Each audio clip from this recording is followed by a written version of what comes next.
My name is Isaac Waters and I'm from Charleston. The Collegiate Recovery Program is a program over at the College of Charleston that's completely dedicated to helping students that are in recovery from substance use disorder. A space with a hangout, a library, snacks, drinks, just all so that students who are in recovery and navigating life on a college campus have a safe space to come to, meet other students who are in recovery, help each other with their homework, the whole nine.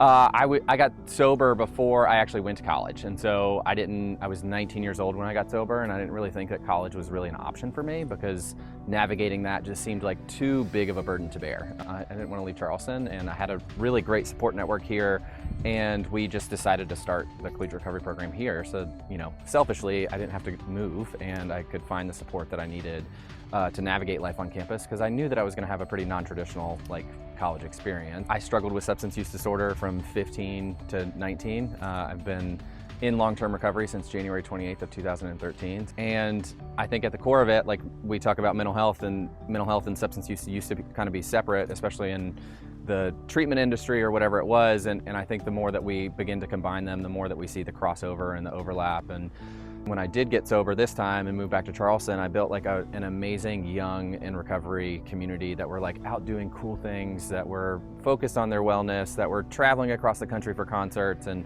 they really made recovery look attractive. So I work in the field today.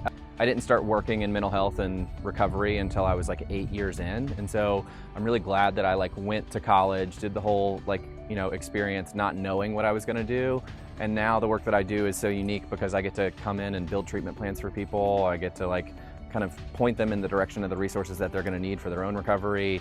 And I think it's funny because what I need doesn't always, or what helped me isn't always going to help the next person in that exact same square box. The thing that I think about the most today is how easy can I make recovery and how open can I make recovery. During recovery from anything, if they can come in here and harness that energy that they put so much work into or was so gripped up, whether it was their anxiety, whether it was their depression, whatever it is, there's so much mental and emotional energy that goes into working that. And if you can harness it into something productive, it'll be a superpower for anybody. You know what? I want to dedicate this to Luke because Luke has built something that was not offered in Charleston, and I think that he's doing some really cool stuff, and he's trying to bridging the gap between wellness and mental health. And so getting people out here into a beautiful setting and paddleboarding and having people share their story, their experience, strength, and hope is such an impactful lesson for anybody. So this one goes out to Luke.